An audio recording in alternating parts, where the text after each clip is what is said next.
Oi, pessoal do primeiro ano, tudo bem? Sejam bem-vindos à nossa segunda aula de História. Hoje a gente vai falar um pouquinho sobre as primeiras civilizações, tá? A gente vai conhecer um pouquinho da Mesopotâmia e do Egito aqui, falar um pouquinho sobre como as cidades se desenvolveram. E lembrando que lá, né, nessas primeiras civilizações, as sociedades, elas se desenvolviam nas proximidades dos rios, tá? Então eles tinham que utilizar com eficiência os recursos hídricos e a agricultura, né, no solo daquele local, tá? Primeiro, a gente vai estudar sobre a Mesopotâmia, que é o berço da civilização. Significa terra entre rios, porque a Mesopotâmia ficava ali entre os rios Tigre e Eufrates, tá, pessoal? Quando o Tigre e o Eufrates eles ficavam cheios lá entre junho e julho, provocavam inundações, principalmente lá no sul. Então, quando baixavam as águas, aquele lodo que se formava ia fertilizar o solo e aquela área ia ser ideal para cultivar cereais e frutas e criar o gado. A localização ali da planície mesopotâmica era muito disputada e atraía povos de diversas regiões, principalmente os sumérios, acádios, amoritas, alcírios e caldeus, tá? A característica mais marcante do povo da Mesopotâmia é que eles eram politeístas, ou seja, eles acreditavam em vários deuses. Só que a história dessa civilização é muito marcada por causa de invasões, guerras, ascensão e declínio dos grandes impérios, tá?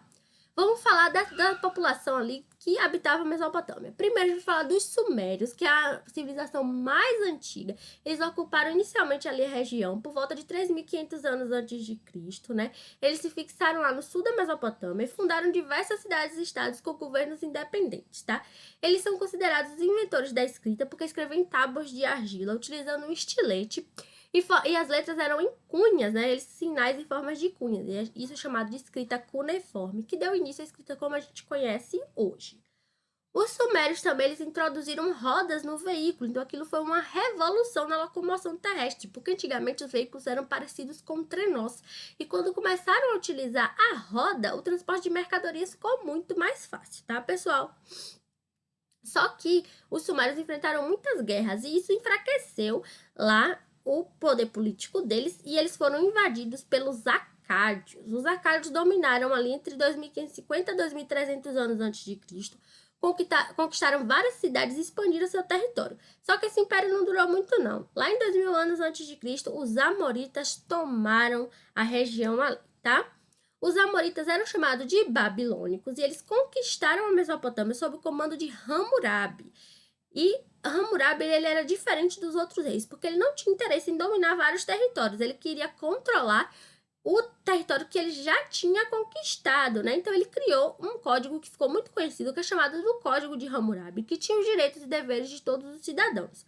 O princípio do Código de Hammurabi era chamado de Lei de Talião, ou seja, olho por olho, dente por dente. A punição que a pessoa ia receber por cometer o crime era igual ao crime que ele cometeu. Então, se, por exemplo, um filho batesse no pai com a mão, ele ia ter a mão cortada, tá? Se cegou o olho de um, o outro tinha o direito de cegar o olho também. Então, era bem rígida as leis ali do Código de Hammurabi. Só não era muito rígida com os escravos, porque se acontecesse alguma coisa com os escravos, a pessoa que cometeu o crime tinha que pagar em dinheiro e não teria o crime, né, compensado, não teria aquela punição igual o crime que ele cometeu, tá? Já os assírios, né, que dominou ali a região depois dos amoritas, né? Os assírios, eles dedicaram-se à técnica de guerra, eles tinham um exército muito poderoso, era bem organizado, eles dominavam ali as técnicas do ferro e também tinham carros de guerra muito velozes. Eles saqueavam o pessoal e faziam eles pagarem tributos, tá? Os guerreiros eram muito cruéis. Só que em 612 a.C., os caldeus destruíram as principais cidades assírias e colocaram um fim no Império Assírio. Os caldeus, eles deram início a um novo domínio, que era comandado pelo rei Nabucodonosor. Então, vocês já devem ter ouvido esse nome da Bíblia, então é uma história famosa na Bíblia também, tá? A Babilônia ficou bem conhecida pelos jardins suspensos, que eram as 7 maravilhas do mundo antigo, e também foi lá que foi construída a Torre de Babel. Só que depois que Nabucodonosor morreu, teve uma decadência do império e a civilização mesopotâmica foi desaparecendo, tá, pessoal? Sabendo um pouquinho mais sobre a Mesopotâmia, a gente pode conhecer o Egito, que também é uma maravilha do mundo antigo, tá? A civilização, ela se desenvolveu lá no Nordeste africano, nas margens do Nilo, tá? E era um imenso oásis que ficava lá no Nordeste do continente africano. O Nilo é o rio mais comprido do mundo e forma um vale entre o deserto do Saara e a Arábia. Então, a região é formada por um deserto, que é a Arábia. Então, o rio Nilo ali tem de uma importância imensa, né? Ele era utilizado como via de transporte por causa dos barcos, né? E também era utilizada, as águas do rio eram utilizadas para beber, para pescar e para fertilizar as margens ali na época das cheias, né? A sociedade egípcia era dividida em várias camadas. Tinha o faraó, que não era o rei, né? O faraó era o representante dos deuses na terra, então era uma autoridade máxima, era mais que um rei para a população, tá? Tinha os sacerdotes, tinha os militares, os escribas, que eram responsáveis pelas escritas, e eles também eram muito importantes, tá? A sociedade egípcia era sustentada pelo trabalho e pelos impostos que eram pagos pelos camponeses, os artesãos e os pequenos comerciantes. Também existiam escravos na região, tá? E eram pessoas que eram trabalhadas em guerra. Eles trabalhavam muito e não recebiam nada em troca, só água e comida. A escrita egípcia também foi uma coisa muito importante ali para o povo, porque ali foi através da escrita que a gente divulgou as ideias, a comunicação e como era o controle dos impostos ali do pessoal, tá? Eles escreviam através de hieróglifos, que eram desenhos e símbolos, tá? E eles escreviam no papel que era chamado de papiro, que era produzido a partir da planta do mesmo nome, tá? E ali eles registravam os seus textos. Os hieróglifos egípcios foram decifrados ali na primeira metade do século XIX por um linguista francês, tá? A religião egípcia também tinha muitos mitos e muitas crenças interessantes, tá? Que eles acreditavam que existiam vários deuses, eles eram politeístas, eles realizavam diversos rituais para homenagear esses deuses, e entre esses rituais estava o ritual da mumificação. Então, eles preparavam os seus mortos para encontrar o deus Osíris, que era o deus dos mortos. Então, até hoje a gente vai descobrindo múmias, e principalmente as múmias de faraós, tá? Na mumificação, o cadáver era aberto na região do abdômen, eles retiravam todas as vísceras. Também tiravam o cérebro, então eles aplicavam uma espécie de ácido pelas narinas até o cérebro derreter. Então, eles retiravam, tá, os pedaços do cérebro com uma estrutura de metal. O corpo, então, era colocado em um recipiente com natrão, que é uma espécie de sal, que desidratava o corpo e também matava as bactérias. O corpo ficava lá por 40 dias. Depois que o corpo era desidratado, eles enchiam esse corpo com serragem e aplicavam alguns perfumes e outras substâncias ali para conservar o corpo, tá? E aí o corpo era envolvido em faixas de linho. Tempo da política, né, pessoal? E depois que a múmia estava finalizada, colocava ela dentro de um sarcófago. Então levava essa múmia para a pirâmide para deixar aquele corpo ali protegido e conservado, tá? Os sacerdotes e os escribas eram responsáveis pelo desenvolvimento também da ciência no Egito. Então, a medicina era muito avançada e muito especializada. Eles tinham oculistas, tinham dentistas, tinham cirurgiões e farmacêuticos que também receitavam as ervas. A matemática também era muito importante porque foram utilizados muitos cálculos para construir aquelas pirâmides imensas, as estátuas e os templos que até hoje a gente pode ver algumas ruínas, tá? E as pirâmides que estão bem conservadas, tá?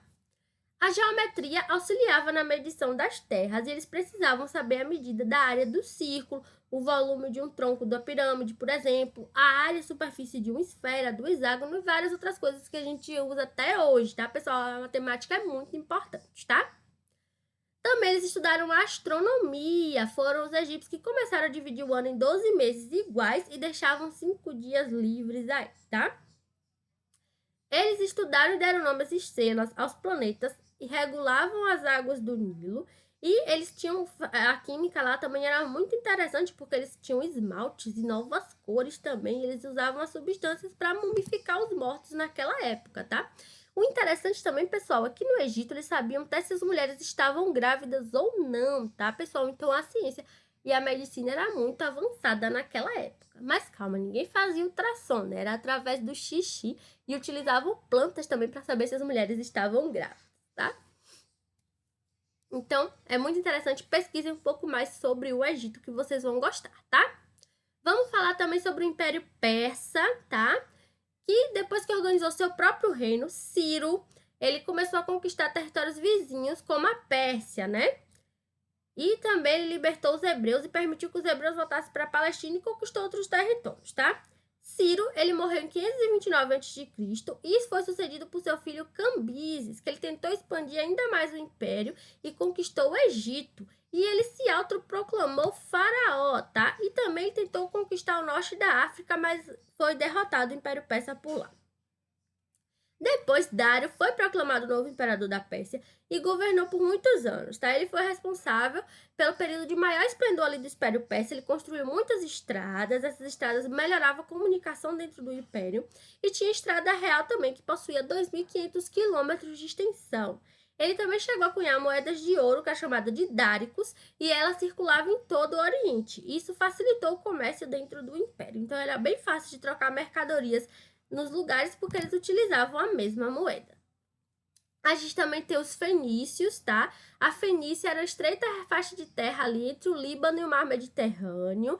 Tinha um clima variado e região muito fértil por causa dos rios. Então, os fenícios eles construíram terraços ali na encosta das montanhas para compensar o espaço que eles não tinham para cultivar a terra. Então, eles foram muito bons navegadores e descobridores, né? Eles eram a civilização de comerciantes e inventaram o alfabeto que a gente utiliza hoje. Os fenícios eles foram muito conhecidos por todos os povos da antiguidade. Eles se dedicaram exclusivamente ao comércio, o único povo que se dedicou só a isso. Eles fizeram ligação entre povos e culturas diferentes, culturas distantes e desconhecidas. E quando o Império da Mesopotâmia se consolidou, eles começaram a participar de alianças militares, tá? Por causa da crueldade dos assírios e dos caldeus, tá? As demais cidades fenícias se tornaram independentes do Império Persa, mas elas foram dominadas pelo exército de Alexandre Magno. Temos também a Palestina dos hebreus, né? O território da Palestina. Ela formava um estreito corredor que ia unir a Mesopotâmia e o Egito. Atualmente, esse território da antiga Palestina é ocupado por Israel. A Palestina é a terra prometida dos hebreus, então o povo semita que se estabeleceu ali, né? Lembra da história da Bíblia? Os hebreus eles conseguiam ter uma vida independente do domínio dos grandes impérios durante quase 50 anos. Nesse período, eles viviam às margens do Rio Jordão e eles se aproveitavam das cheias do rio para cultivar os grãos que eram necessários para sobreviver. Só que aconteceu uma grande seca lá que atingiu o Rio Jordão e eles migraram para o Egito em busca de sobreviver. E viveram por 400 anos lá, ficaram escravos dos egípcios. Só que por volta de 1.300 anos antes de Cristo, os hebreus conseguiram se libertar do domínio egípcio, liderados por Moisés, tá? E essa libertação recebeu o nome de Êxodo, tá?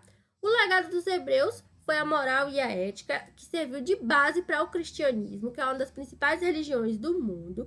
E os hebreus acreditavam num só Deus, que eles chamavam de Javé. A Bíblia conta toda a história do povo hebreu, tem as vontades e exigências do Deus também. E a Bíblia também tem o código de leis, tá, gente? Que é o Torá, que vai regulamentar famílias, riquezas, os contratos e as obrigações. A Bíblia foi o legado que os cristãos usaram, né, para construir uma nova religião com a chegada de Jesus Cristo. E atualmente o povo hebreu é conhecido como judeu ou israelita, tá, pessoal? A gente também vai falar um pouquinho sobre a Grécia, lá o mundo grego. A Grécia nunca foi um estado centralizado, né? Os gregos eles moravam em cidades independentes que eles chamavam de polis. Cada polis, além do terreno que rodeava ali, tinha um pequeno reino que ia ligar as demais polis por boa vizinhança, tá, pessoal? Então a gente tem a cidade-estado de Esparta e Atenas.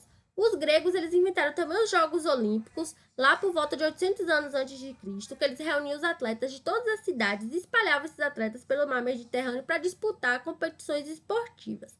Os gregos também adotaram a forma de governo que eles chamaram de democracia, só que é diferente da democracia que a gente tem hoje. Só os cidadãos que podiam votar. E os cidadãos eram o quê? Homens que tinham prestado serviço militar. As mulheres, os trabalhadores, os escravos e os estrangeiros não podiam participar das decisões políticas porque não eram considerados cidadãos. Os gregos também classificavam as notas que formavam a escala musical, criaram muitas lendas, pesquisem um pouquinho sobre a mitologia grega, tem heróis e mitos que são famosos até hoje, tá, pessoal? Além dessas sociedades, a gente também tinha a sociedade romana, que formou o maior império da história, que foi o Império Romano, né? A história do Império Romano se une com a lenda que uma loba amamentou os gêmeos Rômulo e Rêmulo, tá? E Rômulo foi um personagem real e foi o primeiro soberano romano que fundou a cidade de Roma, tá? O povo romano era formado pelos descendentes das famílias que teriam participado da fundação de Roma. E essa sociedade se baseava numa organização social muito desigual, assim como aquelas sociedades antigas, né? Ela é estática, ou seja, tinha bem pouca mobilidade social, né? Só que ao longo do tempo, algumas camadas da sociedade começaram a conquistar direitos. E a sociedade era dividida em 5 grupos. Os patrícios, que eram descendentes das primeiras famílias que povoavam Roma, então eles tinham terras e tinham grandes cargos políticos. Eles eram considerados cidadãos e eram muito ricos e tinham muitos escravos. Só que a população era o quê? Bem pequena. Os plebeus era a maior parte da sociedade romana, era composta basicamente por quê? Pequenos comerciantes, artesãos e outros trabalhadores. Então, eles não tinham muitos direitos políticos e nem participavam muito na vida religiosa. Os clientes eram livres, só que viviam presos aos patrícios, porque tinham uma forte relação de dependência.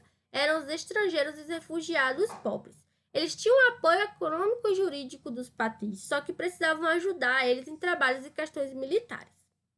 Os escravos não tinham direito nenhum social, eram presos de guerra, eram vendidos como mercadorias e não tinham pagamento pelo trabalho, só comida e roupa. Eles executavam tarefas pesadas e também eram serviçais domésticos.